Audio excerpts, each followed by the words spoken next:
시편 62편입니다. 구약성경 845페이지, 구약성경 62편 1절에서 10절까지 말씀을 읽겠습니다. 나의 영혼이 잠잠히 하나님만 바라며 나의 구원이 그에게서 나는도다. 오직 저만 나의 반석이시오 나의 구원이시오 나의 산성이시니 내가 크게 요동치 아니하리로다. 넘어지는 담과 흔들리는 울타리 같은 사람을 죽이려고 너희가 일제히 합격하기를 언제까지 하려느냐. 저희가 그를 그 높은 위에서 떨어뜨리기만 꾀하고 거짓을 즐겨하니 입으로는 축복이요 속으로는 저주로다. 나의 영혼아 잠잠히 하나님만 바라라. 대저 나의 소망이 저로 쫓아 나는도다. 오직 저만 나의 반석이시오 나의 구원이시오 나의 산성이시니 내가 요동치 아니하리로다. 나의 구원과 영광이 하나님께 있으며 내 힘의 반석과 피난처도 하나님께 있도다. 백성들아 시시로 저를 의지하고 그 앞에 마음을 토하라. 하나님은 우리의 피난처시로다. 진실로 천한 자도 헛되고 높은 자도 거짓되니 저울에 달면 들려 익김보다 경하리로다. 포악을 의지하지 말며 탈취한 것으로 허망하여지지 말며 재물이 늘어도 거기 치심치 말지어다. 아멘.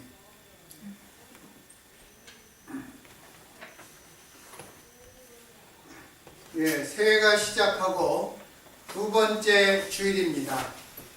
그런데 아직도 퍼스널 책, 우리 개인 수표를 쓸 때 날짜를 1월 12일 2013년이라고 쓰는 경우가 있습니다. 2014년으로 바뀌었는데 작년의 습관대로 2013으로 쓰는 것입니다. 연초의 시간들은 우리들에게 어떤 일이 생길지, 우리 인생의 방향이 어디로 향할지, 또 어떤 일들을 위하여 기도하게 될 것인지 막연함과 익숙하지 않으므로 새해를 선뜻 받아들이는데 어색한 것 같습니다.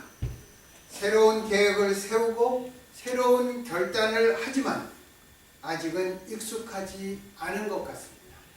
그래서 2013으로 쓰는 것이 아닌가 그런 생각을 해보았습니다. 그럼에도 이제는 바라볼 것이 하나님밖에는 없겠다. 의지할 분이 오직 하나님뿐이겠다. 그런 생각이 듭니다. 그래서 우리가 하나님만 바라보자 그 제목으로 시편 62편 다윗의 시를 함께 생각해 보려고 합니다. 시편 62편을 노래한 다윗에 대해서는 우리가 대체로 잘 알고 있습니다. 베들레헴이라는 작은 마을에서 이새의 막내 아들로 태어난 다윗은 별로 내세울 만한 것이 없는 집안에서 태어났습니다. 어려서부터 눈에 띄지 않는 목동으로 집안일을 도왔고 도왔던 그는 골리앗과의 전투에서 승리함으로써 일약 유명해졌습니다. 나중에는 모든 백성들의 칭송과 존경을 받는 그러한 장군이었으며 그 후에는 통일왕국을 이룩하고 강하고 훌륭한 나라를 세웠습니다.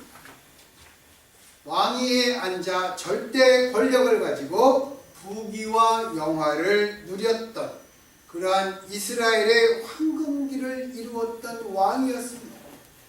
저 밑바닥에서 시작해서 애쓰고 노력하여 모든 것을 다 이루고 누렸던, 또 그 당시 주변의 모든 나라가 그를 두려워하기도 하였고 또 동시에 그를 우러러보며 존경하는 그러한 위치, 부러울 것이 없는 자리에까지 오른 그런 인생을 살았던 사람입니다. 다윗의 행적을 기록한 사무엘상, 사무엘하를 보면 이런 말이 여러 번 나옵니다. 다윗이 어디를 가든지 여호와께서 이기게 하시니라. 이게 얼마나 놀라운 축복의 말씀입니까? 얼마나 놀라운 영광입니까? 그러나 다 이룬 것 같고 아무것도 부러울 것이 없었던 그의 인생 후반부에 그의 맏아들 암논이 이복 여동생 다말을 성폭행하기도 하였고, 또 그를 따르던 신하들, 아이도벨이나 이런 모사들이 그의 사랑하는 세 번째 아들 그 압살롬과 더불어 왕위를 노리고 그를 배신하여 아들과 아버지 간의 전쟁을 치르는 그러한 절박한 지경까지 겪어보기도 하였습니다. 또 말년에 정신이 혼미할 때에는 아들끼리의 왕위 다툼으로 결과적으로 왕이 된 아들이 패한 형을 죽이는 그러한 일도 있었습니다. 다윗은 그 많은 전쟁과 사건을 거친 후 마음에 커다란 깨우침을 얻었던 것 같습니다. 그것은 이 세상에 믿을 것은 아무것도 없구나, 그런 깨우침이었습니다.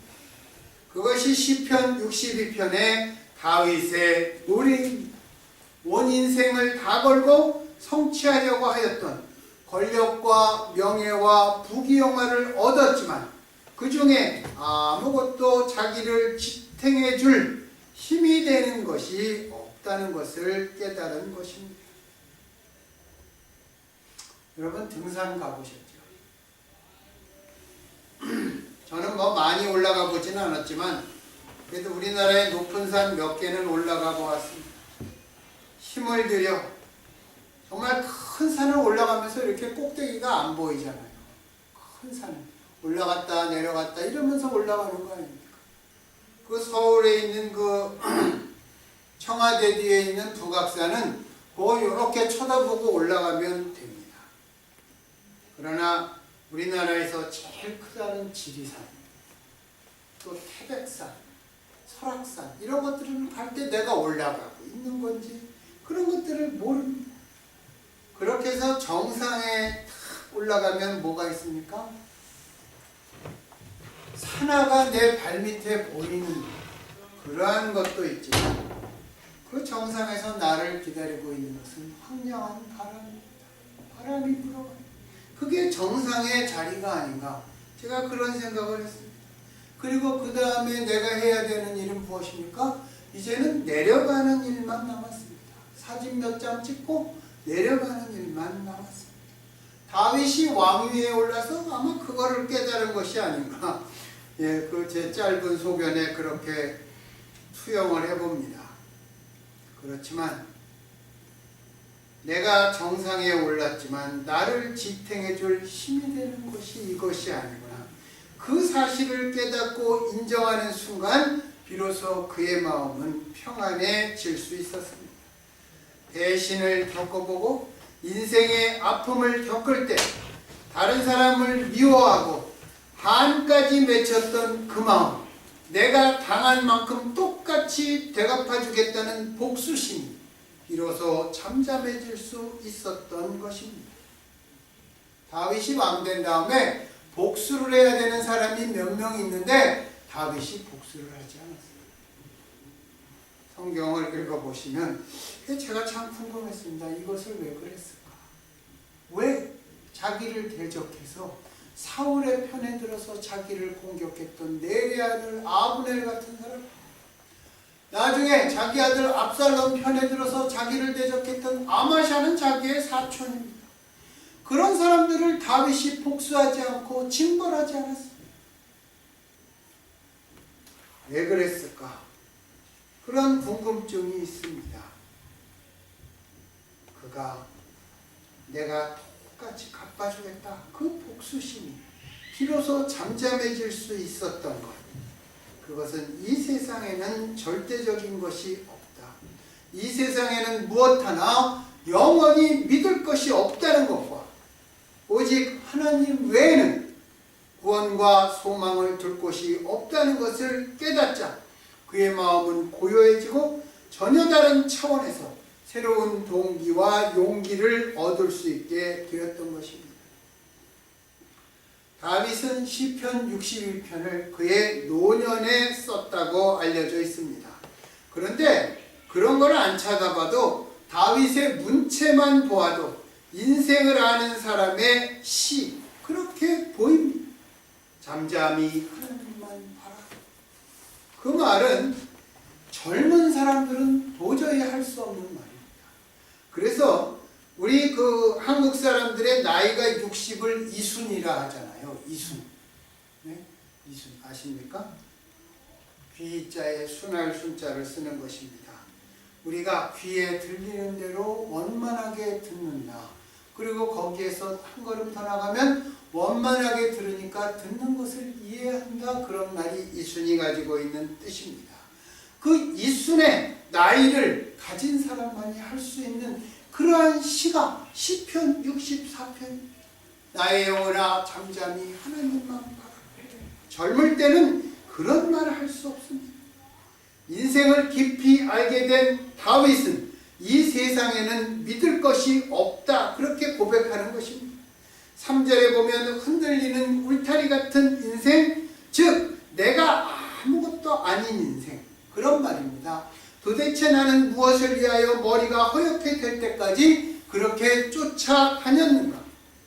내가 나를 생각할 때도 내 자신이 믿을 것이 못 되는데 다른 무엇을 내가 믿을 수 있겠는가 하는 세상 이치를 깨우친 자의 고백입니다. 허무하고 허망한 마음이 들 때 그는 잠잠하게 이렇게 외칩니다. 나의 영혼아 잠잠히 하나님만 바라라. 이것은 바로 자기 자신을 향한 외침입니다. 우리 인생에게 있어서 가장 중요한 것은 무엇보다 건강해야 한다는 것입니다.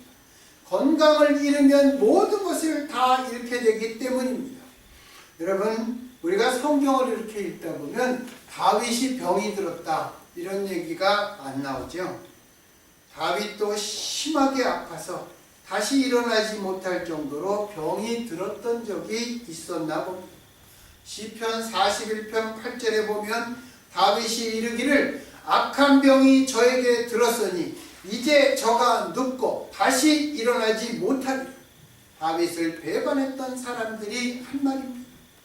병이 깊이 들었던 다윗은 그래서 모든 것이 다 무너지고 모든 것이 다 흔들려서 내가 병이 들어도 나의 영혼아 너만은 건강하고 진실하게 똑바로 서 있어다오, 그런 영혼의 자세를 가지게 되었던 것입니다. 본문 시편 62편은 내 영혼아 이렇게 말하지만 이 말은 즉 자기 자신을 향하여 지금까지 자기가 살아온 방식을 꾸짖는 말입니다.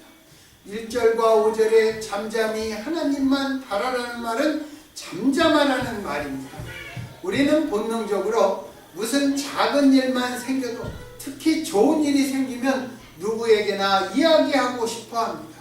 슬픈 경우에도 무엇인가 조금 나아질 줄 알고 말합니다. 왜 그렇습니까? 기쁨은 나눌수록 커지고 슬픔은 나눌수록 작아진다, 그런 말이 있기 때문입니다.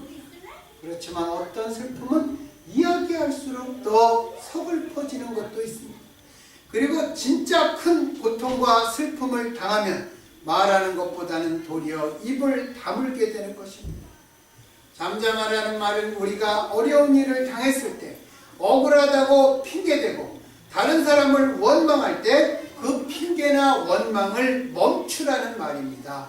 다윗이 계속 뭐라고 말합니까? 나의 영혼아 잠잠히 하나님만 바라라. 변명과 핑계와 원망과 불평을 멈추라는 것입니다. 내가 가지고 있는 나의 논리를 침묵하라는 것입니다. 내가 가지고 있는 걱정을 침묵하라는 것입니다. 한이 맺히고 원한에 사무칠지라도 조용히 침묵하고 잠잠하라는 것입니다. 대신 시편 83편에 가면 뭐라고 그랬습니까? 하나님이여 잠잠치 말고 침묵치 말고 고요치 마소서, 그렇게 얘기합니다. 하나님께 대하여 사일런트 하지 말고 정말 quiet 하지 말고 still 하지 말라, 그렇게 얘기하고 있습니다. 하나님은 말씀하시라는 것입니다. 그러나 내 영혼은 잠잠하라는 것입니다. 이렇게 한이 맺히고 감정이 높아지게 되면 우리는 어떻습니까? 그럴 때는 기도가 되지 않습니다. 안 그렇습니까? 하나님을 향한 마음이 너무 산란스럽기 때문에 기도가 되지 않습니다.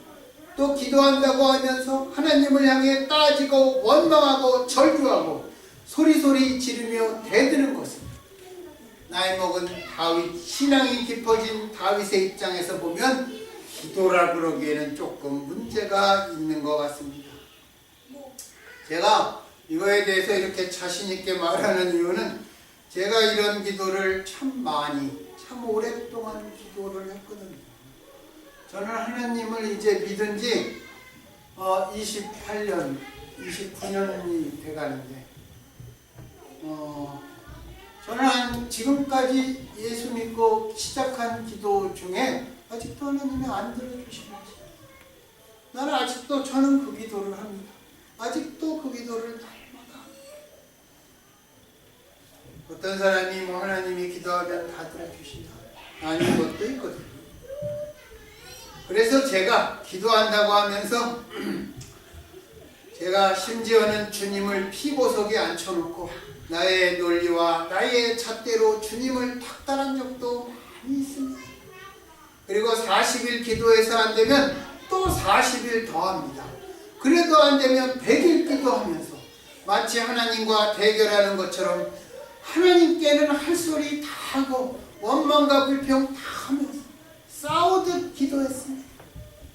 또 어떤 때는 반대로 이렇게 힘든 상황과 처지를 왜 하나님은 돌아보지 않으시냐고, 왜 주께서는 정말 이 땅에 단지 하룻밤만 묵어가는 나그네처럼 나도 주님의 백성이고 정말 내가 불교 믿다가 기독교로 개정해서 내가 나름대로 이렇게 열심히 기도하고 살아가는데 왜 남의 일처럼 아무런 관여도 안 하시냐고 하소연하는 그러한 기도도 참 많이 했습니다.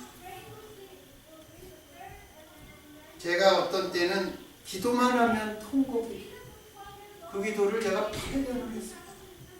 8년 하고 제가 하나님 앞에 순종하겠습니다. 표식을 하나 줘보세요. 하나님이 기뻐하시나. 그랬더니 기도하는 중에 저한테 그러는 내 눈에서 눈물을 거두어. 그 다음부터, 그 다음 날부터 눈물이 안 나오고 요새까지도 정말 울면서 기도하려고 애써봐도 정말 1년에 한 번, 두 번, 그런 눈물이 안 나오고. 그 당시에 그랬어요. 나도 주님의 백성인데 왜 나그네처럼 아무런 간섭도 하지 않고 지나가십니까? 하나님께 내 마음이 있는 그대로 솔직하게 기도드린다고 했지만 지금 와서 저도 생각해 보니까 그 기도들이 하나님께서 기뻐하시는 기도일까? 그 질문에 쉽게 대답할 수가 없을 것 같습니다. 그렇다고 제가 하나님께 내 속은 썩어 문드러져 가는데 거룩하고 경건한 척만 하라는 말은 아닙니다. 성경을 보면 거룩한 척을 제일 많이 했던 사람들이 누구죠? 제사장들입니다. 제사장 그 에봇 옷을 다 입고 여호와께 순결 금패를 달고 그리고 그 사람들이 하나님 앞에는 반면에 우리가 잘 아는 하나님께 따지고 불평했던 사람들이 있습니다. 욥, 이사야, 에레미야, 하박국 또 있습니다. 그런 선지자들을 하나님께서는 경건한 말만 하던 제사장들보다 더 가까이 하셨습니다. 성경을 읽어보세요. 하나님이 그런 사람 가까이 하셨습니다. 하나님 앞에 정직하게 내 마음에 있는 것 얘기해요. 그 믿음의 영웅들의 기도하는 속마음을 다윗이 오늘 시편 62편에서 말씀하고 있는 것입니다. 뭐라고 말했습니까? 내 영혼아 잠잠히 하나님만 바라라. 왜 내게 이런 어려움이 있냐고 묻지도 말고 이것이 누구 때문이라고 생각하지도 말고 잠잠히 고요히 인내를 가지고 하나님만 바라보라고 말하고 있습니다. 왜 그렇습니까? 우리의 이성과 감성과 추측은 한이 없기 때문입니다. 고민하기 시작하면 그 풀려나가는 생각은 끝이 없게 됩니다. 이럴까 저럴까 생각하면 잠도 못 자고 밤새워 끝없이 맴돌다가 나중엔 뒤섞이게 되고 혼돈스럽고 복잡해져서 엉킨 실타래처럼 풀리지도 못합니다. 내 영혼아 잠잠히 하나님만 바라라는 것은 모든 인간적인 궁리와 생각을 잠시 멈추라는 말입니다. 하나님 앞에 더 이상 아무것도 판단하지 말고 잠잠히 하나님만을 바라보라는 것입니다. 하나님께서는 모세를 통해서 이스라엘을 구원하셨습니다.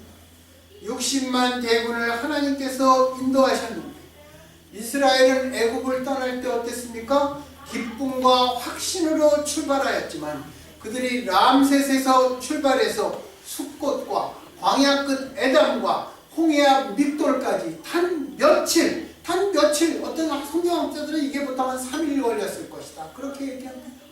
며칠 만에 그들을 가로막은 것은 건널 수 없는 홍해였습니다. 뒤를 돌아다 보니 이스라엘을 가라고 내보내준 파라오의 군대들은 그들을 다시 잡으려고 달려오고 있었습니다. 이 진퇴양난의 상태에서 그들은 모세를 원망했습니다. 하지만 모세는 여호와께서 너희를 위하여 싸우시리니 너희는 가만히 있을지니라 그렇게 말했습니다.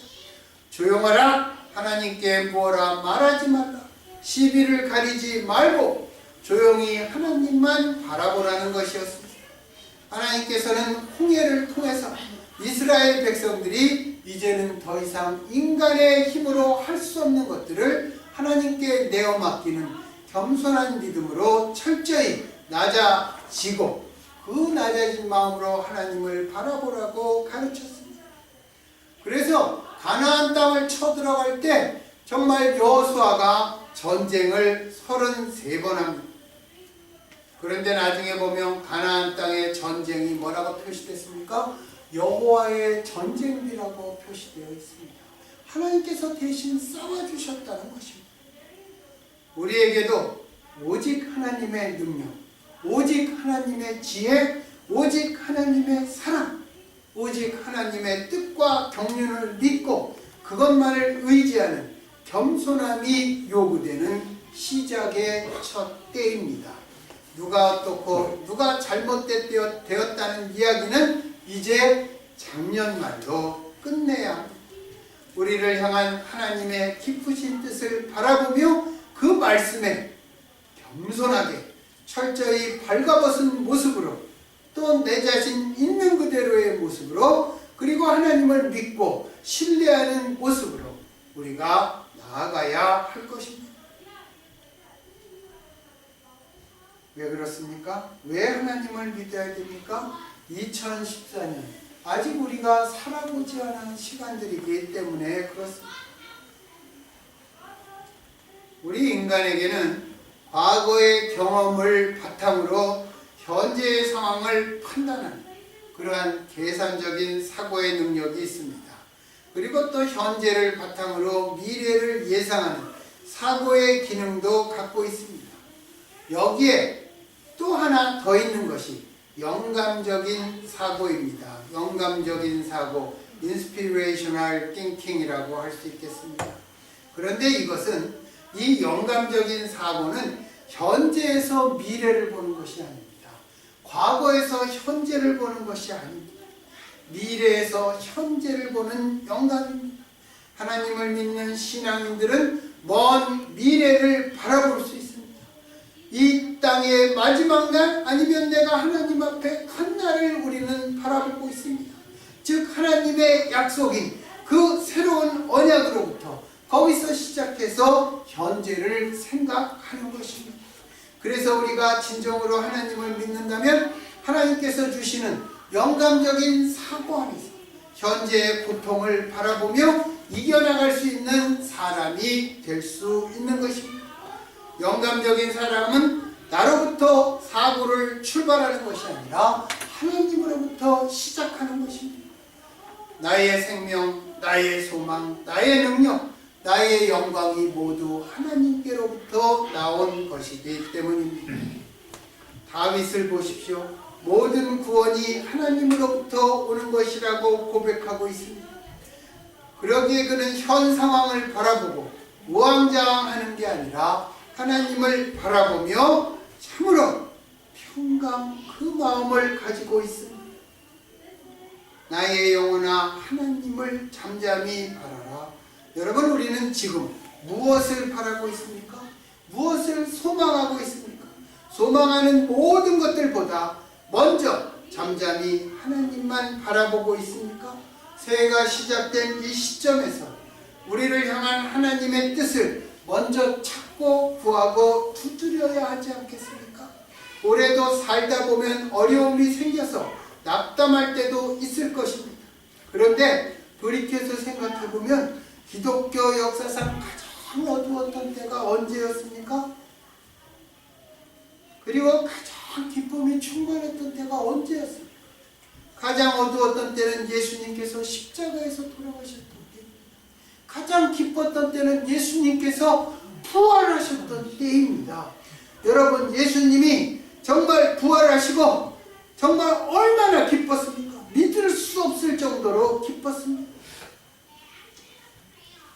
마찬가지로 십자가와 부활 사이에 단 제3일째, 만 사흘도 아닙니다. 3일째 더 떨드 데이입니다. 시간상으로는 오후 3시쯤 돌아가시고 그 다다음 날 새벽 6시에 부활하셨으면 40시간입니다. 40시간. 살다가 너무나 어렵고 힘들 때로부터 우리가 제3일째까지만 하나님을 바라보고 잠잠하면, 40시간 동안만 우리가 하나님을 바라보고 잠잠하면, 참고 입을 가리고 하나님만을 바라보다 보면 슬픔이 변하여, 가장 큰 슬픔이 변하여 가장 큰 기쁨이 되는 것이 예수님의 십자가와 부활의 원칙입니다. 그게 부활신앙을 가진 우리들의 원리가 되어야 되지 않겠습니까? 왜 그렇습니까? 나의 구원과 영광이 오직 하나님께만 있기 때문입니다. 내 힘의 반석과 피난처도 하나님뿐이십니다. 그래서 우리들은 시시로 하나님만을 의지하고 하나님 앞에만 내 마음을 드러내야 할 것입니다. 여러분, 무엇을 바라보고 있습니까? 우리는 지금 그리고 언제나 하나님만을 의지하고 하나님께만 기도하며 하나님만을 바라보아야 할 것입니다. 내 영혼아 잠잠히 하나님만 바라라. 우리의 소망을 하나님께 두고 이 2014년 하나님께서 내리시는, 제가 지난주에도 이 말했습니다. 송구영신 예배도 이 말했습니다. 신령하고 완전하고 영원한 복, 그것을 누리며 살아가는 우리 되어야 되지 않겠습니까? 여러분, 내 말이 너희 귀에 들린, 너희 말이 내 귀에 들린 대로 내가 너희들에게 행하겠다. 하나님께서 우리 말이 들린 대로 행한다고 그랬습니다.